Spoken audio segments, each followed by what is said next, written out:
Please check out the Night Dreams Talk Radio website at www.nightdreamstalkradio.com. Also, if you want to keep our show free of advertising, just hit the donate button. Give a buck or two. Remember, all prior shows are always free to listen to. We at Night Dreams Talk Radio thank you for your support. You're listening to my friend Gary Anderson on Night Dreams Talk Radio, the best in paranormal radio. And this is Gary, and we're back with John, and we're talking about, well, evil. I wonder if it's a devil or not. Hey, John, you there? Yes, I am here. Okay, well, let's get back to it. Yeah, so like I was saying, I'm learning a lot from this creature. It didn't want to scare me out of the house. It wanted to tell me what it had to tell me. This, like I said, this thing was a 100% hatred. And I tell people now, don't leave this planet with any kind of hatred in your heart. If it's for your brothers or sisters, your neighbor, any race, religion, nationality, this thing is going to use that hatred. It's going to show you how to use that hatred to alleviate all your pain, because this thing is 100% hatred itself. So I tell people the only way you can only fly if you take yourself lightly. So get all that hatred out of your system before you try to leave this planet, because these creatures are going to be there waiting for you, and they're going to snare you in their nets. They're prepared to offer you a lot of interesting options. It said one other thing to me, which I thought was maybe, is this a threat or what it was? I didn't ask, like I said, I didn't say one word to it. It said to me, I am many and many more wicked than I. So I thought that meant, like, this is your first visit. If you don't, take heed to this warning, some more wicked ones will come. But this one itself, it looked like what you might imagine was a hierarchy demon and whatever chain of command that exists in hell, because it had so many horns and stuff coming out of its head. I mean, those horns coming out of the front of its forehead looked like if it wanted to, because it looked like it was strong as a lion, it was 100% hatred, like I said. It looked like it could just take you and ram you right into the wall with those horns that were coming out of its head. And so when it said to me, I am many, and many more wicked than I thought, well, I don't know. I'm not going to stop praying, that's for sure. I never would say that to him. So anyway, this thing is intelligent. It's powerful. It can manipulate a fifth dimension. It could manipulate it. It could be invisible in this house and still sound like it weighed 300 pounds. It's going to be able, when we pass, like I said earlier, we're going to be standing on a precipice of that event horizon of that fifth dimension. All of us are. And this thing is going to be waiting for the ones who especially have hatred in their heart, who left here with hatred in their heart. And so many people I know have left here that way, have broken their relationship with God. And they're going into this fifth dimension where these powerful creatures are going to be, who are able to convince a third of the angels at some point in time, before time was created, to follow them into this hell that they're in now. They're going to be able to bewitch your spirit when you leave this planet. They have many wiles and deceptions they could use on you. They know how to seduce, entice, and beguile your soul. So don't think you're smart. When do what you're supposed to do. Get as close to God as you can. Just don't, whatever direction. If you know you're going and moving in the wrong direction, this creature like this is going to be just waiting for you. Or maybe I'm thinking, like these little creatures that came from my brother when he died. Maybe they take you to this creature.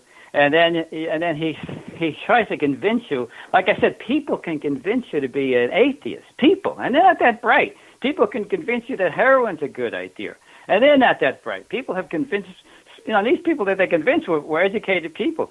Like my people in my extended family, they took their compassion away. We weren't brought up this way, but people came and they can take that away from you. This creature is a master of that. So when you leave here, get that hatred out of your heart. That's the first thing you have to do, because this thing is 100% hatred. It's going to exist. It's going to put whatever it was when it was created is 180 degrees opposite of it right now. It's 100% hate. So I felt it warned me what it was going to warn me. I felt I learned a few things from it. It didn't try to scare me. It was as mean and horrible looking as you could possibly imagine. The spirits who are going to go with this thing is going to have to become like this creature. There's no way you're going to be your jovial self, drinking, smoking, doing drugs, laughing. And when you go with this creature, you're going to have to become this hatred creature. You're going to have to become that in order to exist with this thing forever. Well, that wouldn't be good, John. Now, I got a question for you. I got a question for you. Okay, a friend of mine who passed on recently, Art Bell, always joked around because of, John Lear. I don't know if you know who John Lear is. Was on a show one time, and they were talking about, like, when you pass on, that don't go into the light. The light is a trick. That you want to go. Light. You want to go into the darkness, and then after you go into the darkness, it'll go into light. Which one would you choose, out of curiosity? Well, all I saw was this blue flame, not red flame, like every time you look in a book. Or don't let me forget to tell you what it did before it leaves. That's the only thing I carry. That all I saw was this blue flame. It was a bright, roaring flame, but it didn't have any sound to it. If you see that, don't go that direction. That's all I'm saying. But I don't know if your soul is so embedded with hatred. I don't know, Gary, if you could not go that way. You know what I'm saying? If you live that way, you're going to die that way, I believe. I mean, I don't know if that in the end, how are you going to be saved other than if somebody's there to pray for you? I mean, I don't know how many people, like the people that I knew, I doubt very much if there's anybody that they knew who would pray for them after they died. I mean, they even had masses said for these people. I don't believe anybody's ever done that for them. I mean, so if you don't have anybody, and like our religion tells us, souls fall into hell like snowflakes from the sky. It's just the way it is, I think. And I don't think if you're full of hatred, you're not going. How are you going to go to people who can forgive their brothers and sisters, no matter what they did to them? People who can't forgive their neighbors, can't forgive people with other race, religions, and nationalities. How are you going to go with those people? If you couldn't do that here, you're not going where they're going to go. You're going to go where the people who couldn't do any of that, where this creature is. You know what I mean? And this creature's going to be, like I said, it's going to seduce you. It's going to bewitch your spirit. It's going to have many options, many kind of prepare you offer you many interesting options once you get there. So what I want to tell you is, I hear this. He tells me all of these things, Gary. So real quick, because I know we don't have that much time, I told him I put my rosaries down on my glass table. So his head is not that far away from my glass table. So he's looking at the whole time he was there. He looked right in my eyes with its black eyes. It looked down at my rosaries, Gary. And then he looked at me, and his mouth started to blow up.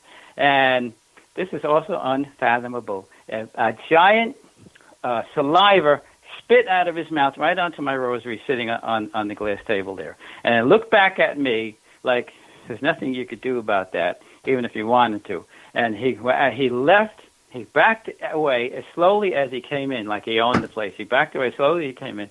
And then those blue flames started to dissipate. The rippling started to dissipate, and I stood there because I wanted to burn this image into my head. I want to also tell you, if we have time, how I got him out of the house. I'm looking down at my rosaries at the whole time, and I'm looking at it like I just saw, like, how could something standing in a wall of blue flame, raging fire, have saliva in its mouth? Like, all these things are unfathomable. But I mean, I can't explain them, but I could in the book I try to explain everything, and there's so many more details in there we couldn't quite get into today. But So I'm trying to like touch. I didn't want to touch it. It's saliva, but I started poking at my rosary beads to move them a little bit to see if they was sitting in this. But there was no saliva there. But I actually saw it. This was not even transparent, Gary. This was three-dimensional, completely. It was right there, just like if I was standing in front of you. It wasn't like I could see through it. Like something like that. It wasn't anything like that. I saw the saliva hit but then when it was gone, there wasn't any saliva on my, that's like unfathomable too. So real quick, Gary, the next morning, I go to my church. They have like a 6:30 Mass. I go to Mass. I receive communion. I come back here. We keep holy water in the kitchen. My wife does anyhow. I took that holy water. And because I know from the Bible, Jesus tells me I could raise the dead, heal the sick, and expel demons in his name. So I took the holy water. I went to every single room, and I spewed the holy water around and said, in the name of Jesus Christ, I demand you to leave this premises immediately. And I went to every single room, and I did that in every room, and in all the basement, in the attic. I finally got to the last bedroom, and I'm doing that in the bedroom, right with the curtains and the blinds, right by the window, so it could have went swoosh like that. And I really felt that it left. And I couldn't, how I'm telling you the story, I couldn't tell the story because when my wife came home, she again was telling me, I'm going to move to the beach house. If you don't do something, I'm telling her, look, it's gone. She goes, how do you know that? When I tried to tell her the story, Gary, I couldn't tell her the story. The words got locked up in my throat. I said, I'm going to draw it, and I'm going to put this all down on paper so you could read it and see what I saw. So as I was drawing it, and she was watching me draw, she said, "Is that what it was?" And I would say, "Yeah, that's what it was." And I typed this book out, and I let her read it. And little by little, I was able to relay this. I couldn't get those words out of my throat. That's the weirdest thing. I don't know if I was in shock or something like that, or why I couldn't tell the story the way I'm telling you right now. But it took me a while to be able to actually even tell this story. But that's how it began, and that's how it ended. And Gary, I haven't even heard. It's been a year. I haven't even had a bump in the night since this creature left, and I'm hoping it stays like that. Well, I do too for you. You know, I mean, that would. You know, I'm that type of person. You know, because I do a paranormal show, and you know, yeah. I have mediums on. I have had a priest on. I've had a lot of different people on. If that happened to me, I tell you, I would leave my house and never come back. But that's just me, because I'm not the bravest person in the world. And you know, I told my wife, there's two ways when I pass on. Either you bury me face down, or you cremate me, come home, have the whole family there, and drop my ashes down the toilet, because I know where I'm going to go. Maybe I'm out in the ocean. That might even be a more pleasant place. Well, not at my house. We got a septic tank. Yeah, that's going to be rough. Hanging out in there for a while. Yeah, well, it would pay me, it'd pay me right, I guess. Now, how did you come up with that name for your book? For the book. Oh, Between Love and Hate, because I believe that we are between the love of heaven, where God is, and complete. That's like complete love, something that we'll have to learn and understand, because God is this giant. If you think about God, think big. He is an infinite creator. So, I mean, even if we go to heaven, like he's not sitting on a throne in heaven somewhere. There's no way he's doing that, because that would limit him. He's not even really in heaven. When we die, and if we're lucky enough to go to heaven, we're going to be closer to God there, closer. But for all of eternity, because this creator is infinite, we're going to learn more about him, and we're going to see his love and feel his love and understand his love more and more and more. If it could be a billion years, a trillion years, there's really no time up there. But we're never going to understand God fully, because if something is infinite, even the surface is infinite. You can't even scratch an infinite surface, so you're not even going to get past the surface of this great creator and his power. I mean, we have to love God, but we have to fear his power. He has the power to put us into this chastisement where this creature lives for all of eternity, and never think twice about us. That's a scary, scary thing. So we want to go in his direction. We want to live in his love. We don't want to live in hate. So we're between love and hate. That's where we are in this universe. And we got to make our decisions here. We don't want to.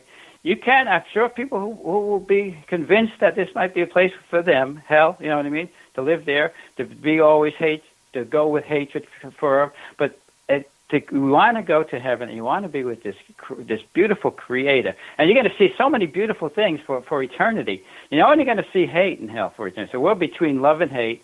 And he's working to get your soul, and he's going to succeed with many. And I believe that, because I know so many people who died that I can't even think of to pray for. And I believe, even these people that I pray for, I don't believe they have anybody or ever had anybody who's going to be praying for them like I do in that next life, to help them in this situation, get away from this creature, and maybe have a second chance. But I don't think you get a second chance if this, like our religion tells us, you fall into hell like souls fall, like snowflakes fall from the sky, especially if nobody's there to pray for you. So it's an important thing. Prayer is a very powerful thing. I saw how much this thing hated prayer, the way it spit on my rosaries.